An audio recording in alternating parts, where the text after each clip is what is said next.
Hi Fias, Sup here, and we're going over lunges today. So with lunges, just to kind of start us on the foundation of it, if you go back to our squat video where we ended, and we know that a good squat has your back nice and flat, you're hinging at your hips and knees are not going forward, and heels are staying down.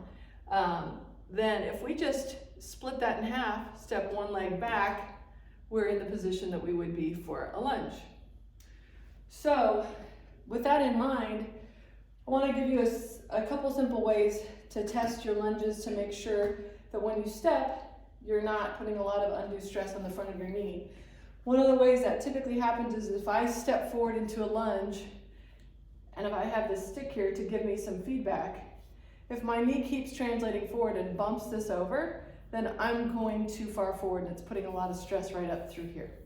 The other thing too is my heel, if my heel comes up, that's making only my quad be able to do the work here. So we want to keep our heel down, and when we drop into that lunge, if I'm getting close to that stick, I want to make sure I'm dropping down, not forward.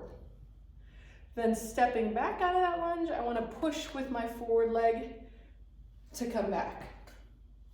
That's with a forward lunge. Make sure you come down, push back. Now, if we're doing a reverse lunge,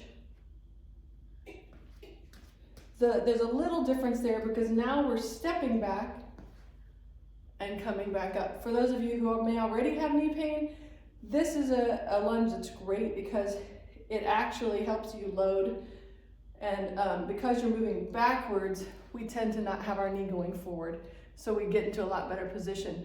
But a lot of us will tend to want to push off that back foot to get us back up to standing. And ideally, you want to use that front leg to pull you back up. So you can take a paper plate or a slider, and then as you step back, if you have a tendency to push with this back leg to come back, that foot's going to just slide out from under you. So you're going to actually have to use this leg to pull you back up, which is great for using all these muscles along the back of our leg, our hamstrings and our glutes. So those are a couple simple standards and ways that you can check your lunges at home. The other thing from the front is as you lunge, same thing with our stick, we can just kind of look at alignment. Is my hip, my knee, and my ankle all in line with the stick, or did something drop in? Did I bow too far out? And that will help give you a sense of where you are there. Lastly,